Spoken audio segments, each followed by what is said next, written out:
Hello, my name is Mordred Viking, and I'd like to welcome you to episode 71 of this Let's Play Europa Universalis IV. This is the March of the Vikings, and we are Mordred. I kind of suspect that this is going to be the last episode. In fact, I would be outright surprised if it's not. So, we're going to continue doing what we do best, converting the entire world to Norse awesomeness. Just going to do a quick double check of the territories. Maps here. It's all looking pretty decent. Yep, I think we are all good. Alright, let's just let time roll around. We're just accruing a bit more cash. We're building a whole bunch more ships. One other thing which I think we may want to do is build some more ships. Soldiers even. Let's get some more of these. Let's put a standard template here. Here. Here. Here. Here, here, here, and elsewhere would be a bit more difficult. That'll do. Here. Cool. And then hopefully we can get the troops around to those places without having to deal with ships and transports and all that other jazz. Okay, so I think we will max out military tech at 32, but nothing else. Because you finish in 4 years, which is 1820. I think the game finishes on the 1st of January 1821, if memory serves correctly. I think I'm going to save the points and see if we can get up those techs. We have a couple more conversions. Are we going to do this? Maybe. Maybe. Someone's still privateering us. That's not nice.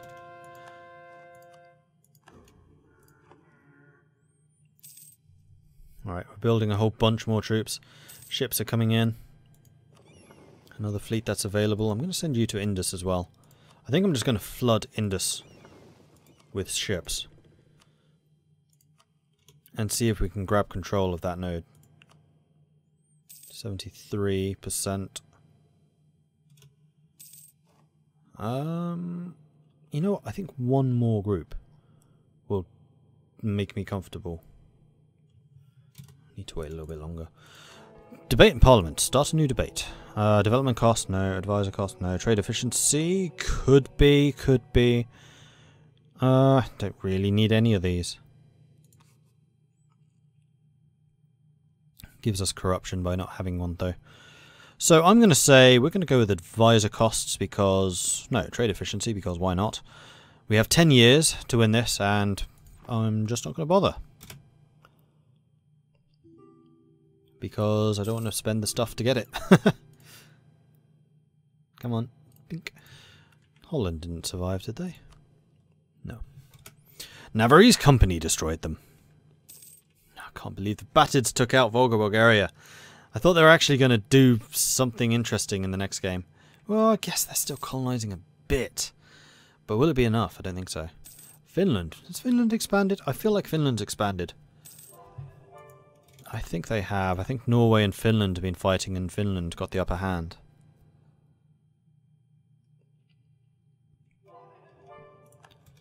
Okay.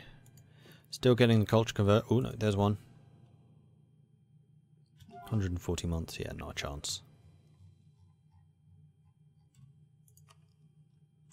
Alright, continue. How are the Oms Vikings looking? Have we given them any more lease on life over here? Because I think I'm just going to give them the land eventually. Oh, you might. No, 1826, not a chance. In which case I'm very tempted to just give them that territory.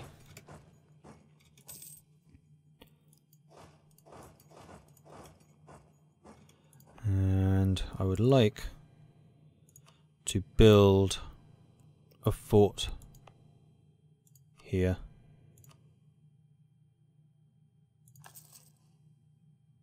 Might just be able to get that done.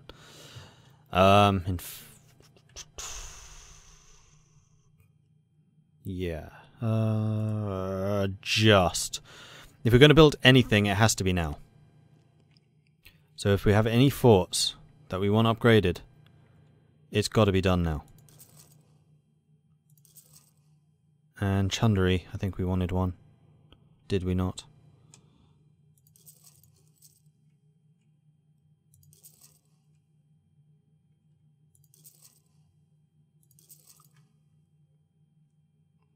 Get these bad boys upgraded.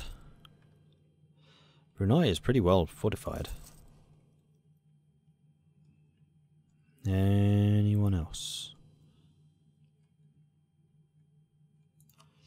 Alright, it was you.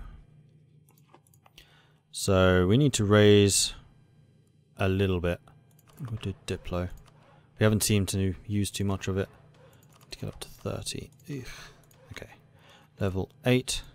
Yes. And then finally, in this region, can we spend any points to make sure that you have a trading location?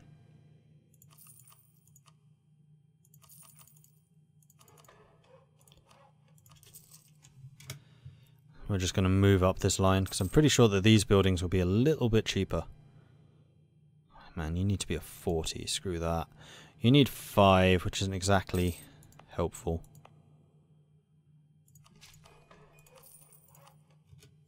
One more, yes. Build. Takes 12 months. Yeah, we can get a couple of these done. You've already got one. You've already got one. You don't. You need 6. Oh, we have loads of military. Long-term investment until 28, or I'll just take 9 grand. I'll take the 9 grand, thank you. What a way to end. Blimey.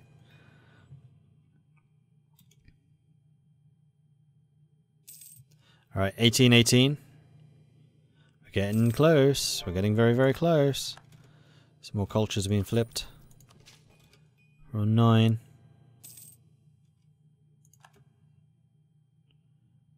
Cost 31. Yep, we can get it. We can just about get it. And another stock exchange.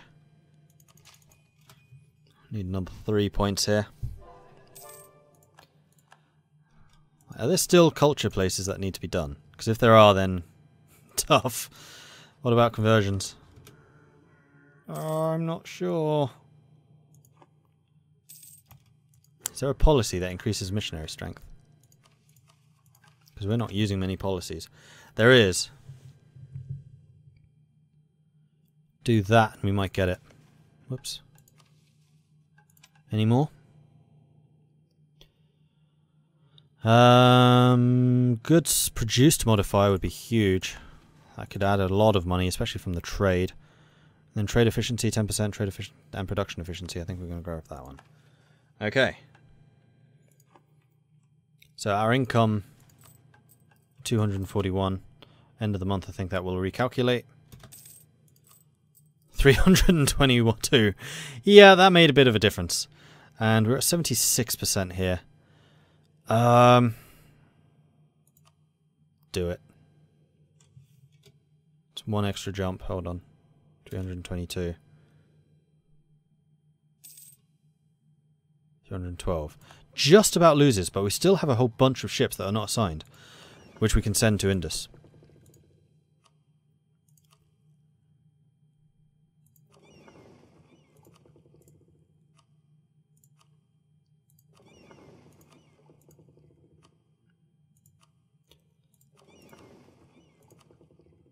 Take trade. Indus. Alright, where was the other bottleneck? It was here, Malacca. Which is, yes, swallowing up 23 ducats. Now, one of the other things you can do is hover over this and it will tell you exactly how much money you make. Total change will be 123.92, so it's actually only about 0.5, 0.7. Actually losing money from those. So these profits are just wrong.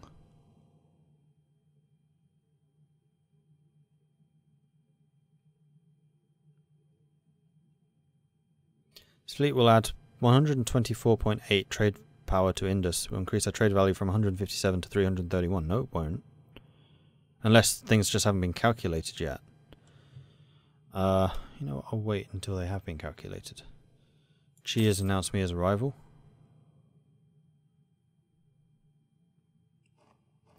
Right, let's have another look.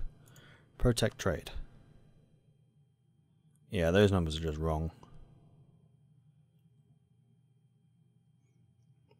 But it was Malacca that I was saying that we needed the extra power, because we are losing some of our position here. So let's send you guys to Malacca. And then see what we get. Indus is now 77%. We are earning 325, that is indeed higher. Kinder, rebels, no! It is a fort, so we should be fine. Oh, oh, oh! Missionary. No, we're not. We're going to be one province short, I think. One stinking province short. Come on!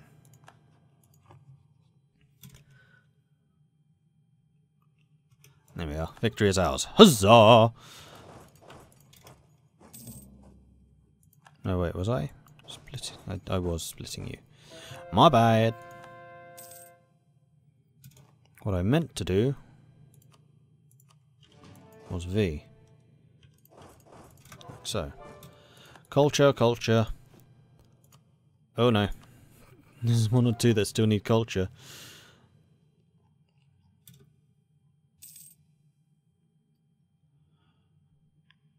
Well, I think that we've basically done as much as we can. We can start you converting, but I don't think you're going to be in time. Unless we find another way of grabbing a tiny bit of missionary strength. But I'm pretty sure we won't.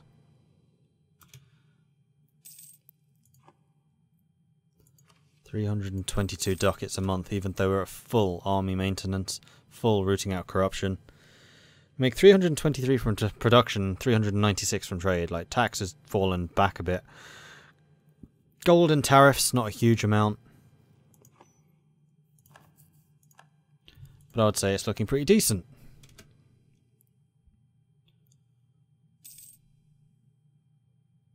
Do. Getting close.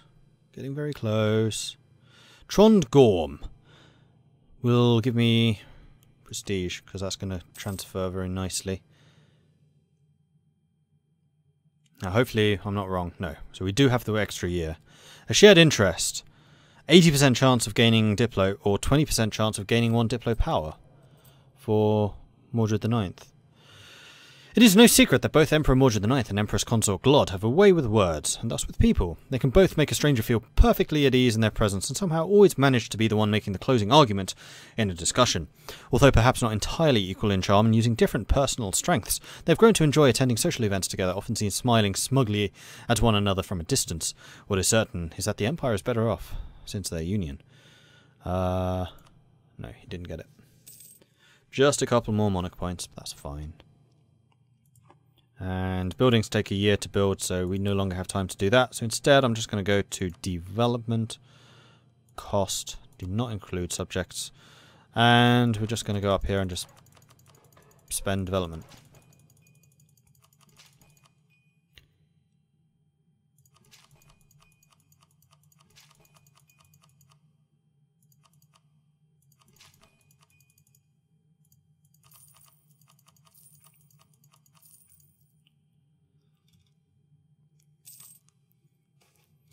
Unhappiness amongst the merchants. Conflict and protests over taxes, corporations, port duties, navy requisitions, trade, customs policies were quite frequent and often had counterproductive effects. Let the Emperor make a trade reform. Because we're an entrepreneur, which means we lose 25 Diplo power and merchant guilds only lose 5 loyalty instead of more. Marvellous. I would say that's a pretty good deal. So how much trade are we now shifting? 76%, 199 ducats. This is now worth 198. Wait, that's what we're keeping behind. We're only controlling 88 because we are shifting out 21, 22 ducats-ish. But we do control 90%. Wait, why is that saying 90%? That's saying 88. One of these numbers is lying to me. No, I'm not giving you anything. Trade fleet, lovely. I'm going to assume... Oh dear. Oh dear. Then a couple which for some reason couldn't be done. So one last thing I would like to do is give... you've already taken everything down there. You need these 3. Subjects, Eoms Vikings, Grant Province. I'm hoping that the culture conversion remains if I switch them. Nah, we'll wait. Give it a little bit longer. Pretty sure the culture conversions will stay. I'll do it in like the 1st of December, that should be enough time. Going to be almost full manpower. We're going to have a silly amount of money for when we go into Victoria. Another culture has been switched. And then at the end of this, don't worry, I will do a final look over. And then after that, I'll do a conversion overhaul type thing. Marwar's become our cult. Wait, Marwar was... No, that was Sewa. Whatever. Construct the Suez... it's technically something that should happen in... Victoria. So no, I'm not going to do it. That's definitely a Victoria thing. I mean, yeah, it would be cool, but don't do it now. And it is now December, which means I need to give these away to the Eoms Vikings. Eoms Vikings, Grant Province, Wadi Halfa, Dongola,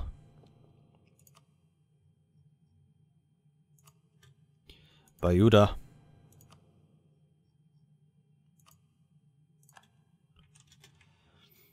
and then these two, Cairo and Rusgarib. Cairo, Rusgarib. Okay, and then we're keeping those for ourselves. So the Eoms Vikings are looking fairly decent once more. I'm curious to see if these survived, so I'm just going to skip a day. No, the conversions did not survive. Somewhat unfortunate, but couldn't be helped. So the Eoms Vikings are mostly Norse. And mostly converted, so they'll have a couple of problems to deal with, but they're not looking too bad. Kind of suitable for the makeup of their nation, honestly. Alright, this is, I think, the point I'm going to save, because I usually like giving myself a little bit of extra time in case things go horribly, horribly wrong. Or rather, just, you know, a little bit of time to roll over time in case I need vassals to split and for it to take those calculations into account, that type of thing. So I'm going to save it here. And this will be the end of this episode, so let's do a quick map overview once again. So here's the political overview. Chi is looking very, very strong indeed. I'll be splitting this off, this, and this. I don't know what I'm going to be doing with Africa yet. I'll probably give it to India, but I don't know 100% just yet. Because this was always kind of together. So I could actually give all of this together. Or I could make this into a satellite. I really don't know. Eoms Vikings will be split out, that's for sure. Then otherwise, Shun's doing pretty good. Batarids, Nazarites. There's a lot of large nations here, which is going to mean some very interesting large battles and also some very interesting sphere fights. It's not like there's one or two completely dominant nations. I think we're actually going to be pretty fair. And I think that the great power rankings are going to be constantly fluctuating as we basically scrabble for power. Byzantium's definitely going to be up there. Navarrese Company is going to be up there. Norway probably will be. And possibly some of the Americans. In fact, some of the Americans might be what gives the others the edge because they'll be getting the cheap resources. So anyway, that is that overview. And we'll go to culture because I know that many of you are interested in this. We have Norse culture up here still, thankfully, under Volga, Bulgaria. In fact, these guys should give the Batids some problem. In fact, the Batids have a really diverse population. What are they supposed to be?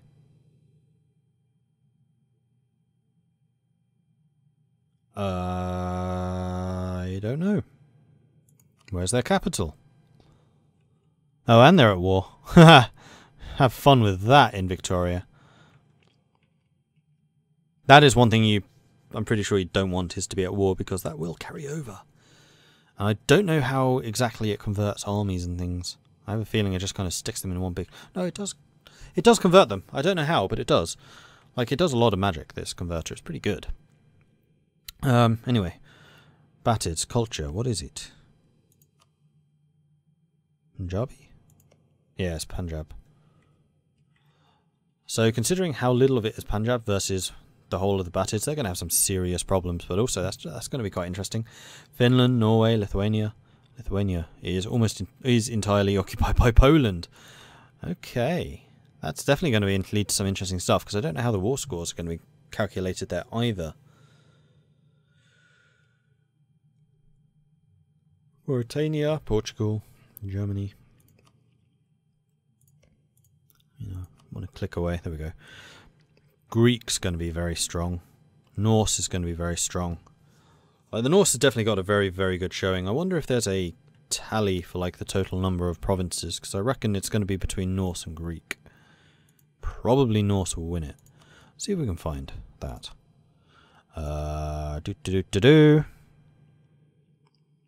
Rulers, colonies, provinces, states and territories, religions, nations. Score comparison. Actually, this would be interesting. We have 27,000 score. Next up would be Byzantium with their 12 a month, my almost 17 a month. I'm going to guess we're first in all three categories. Yeah. Yeah, we are. And Italy was 16, so there's actually a pretty big jump. There's 2,000 here, 3,000 here, 1,000, 4,000, 5,000, 6,000. So the gaps between the top guys does increase somewhat. In the top 10, Mordred, Byzantium, Italy, Nazarides, Australasia, Bara. Aquitaine was 7th. Even though they died, they still made it to 7th. Chi, Genoa, and then Denmark. Navarre's company were 11th. Denmark just clinched them. Interesting. And religions, this everyone? Haha. So, total number of provinces goes to the Catholics with 785. The Norse were second with 634. Then Orthodox with 283. I can believe that. Looking at this, yeah, a lot of it, especially down here, that's probably what clinched it for the Catholics. And also the fact the Norse weren't able to make many inroads into Europe, like, at all. The Norse have done very well out here in Indonesia, China, Japan, India. I wonder why. And also better, honestly, than I thought they might do over here. I was actually expecting, because Burgundy was Catholic, and Burgundy is one of the early colonizers, or supposed to be, I was expecting North America to go Norse, sorry, to go Catholic. This kind of area to go Norse. Orthodox, I'm surprised, made it over here at all. Although I did have it set so Byzantium could colonize, I was not expecting the Ecumenical Patriarchate to colonize. That was kind of interesting. And then all of this went Catholic as well. Africa didn't do much.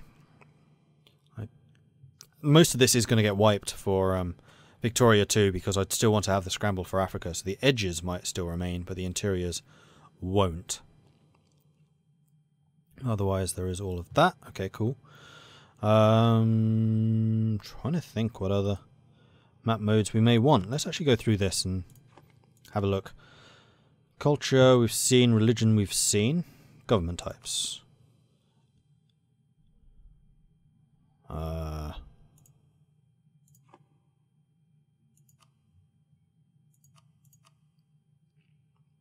Oh, it's just virtually entirely monarchies, with almost entirely republics over on that side. There are no republics with the exception of Genoa and Gotland. Don't forget Gotland. Can't forget Gotland. Over here, everyone else is a oh no, Champa. Champa's a constitutional republic. Okay, interesting. But everyone else is a monarchy. That just shows you, monarchy's OP. Trade leagues, no. Great powers. Great powers I can show you. So it's Chi, Barat, Mordred. Oh, now this is actually very interesting. This could well be a kind of overview of how the great powers in Victoria will be done, because there are 8 great powers here and there are 8 in Victoria, so I wouldn't be at all surprised if the converter just one-for-ones it And then once the game runs for a while, it then recalculates it based on the prestige, the industry, and the military.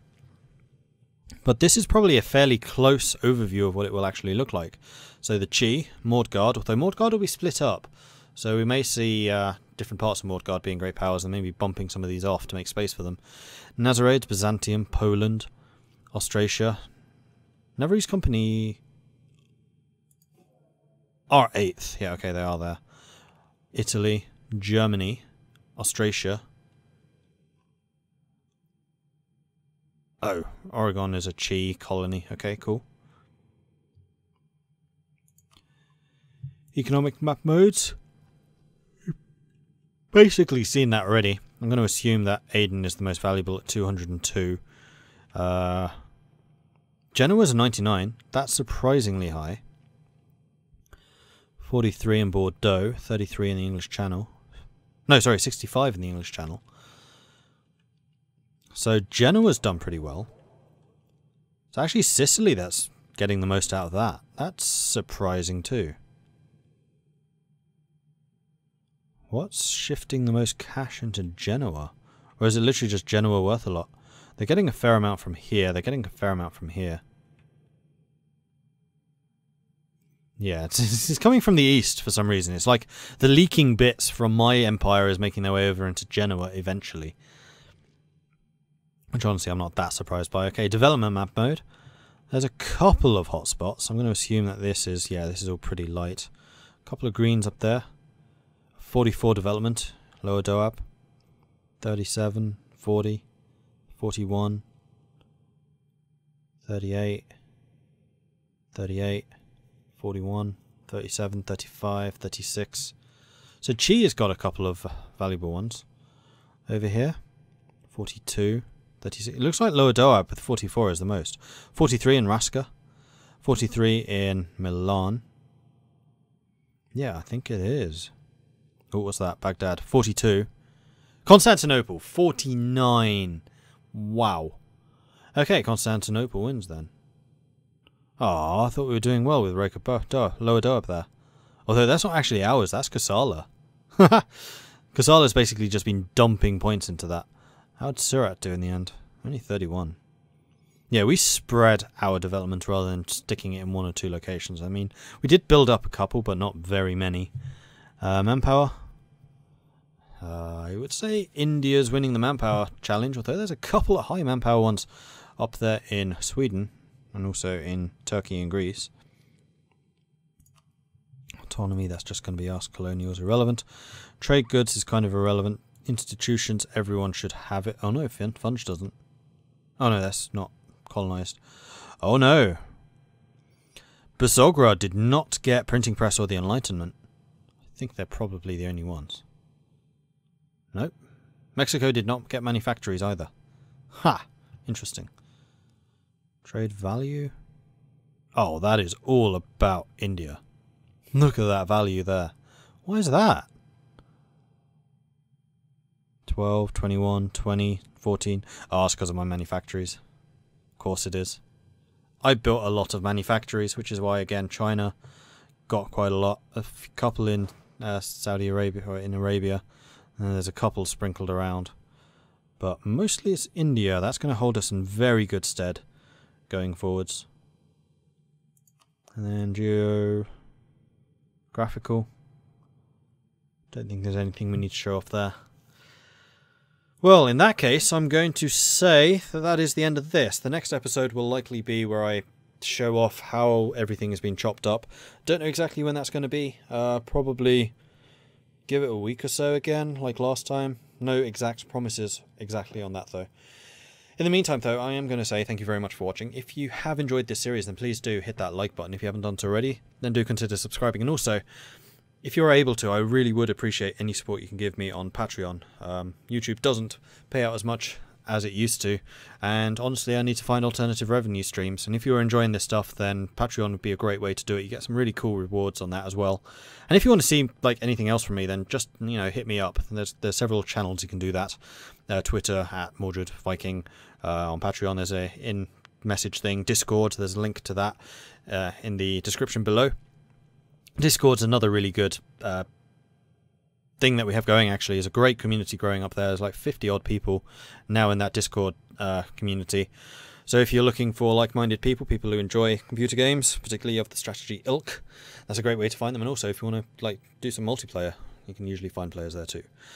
I think that's all I have for now. I'll see you next time when the world should look very slightly different. I'll see you then. Thanks again for watching, and I'll catch you next time. Goodbye.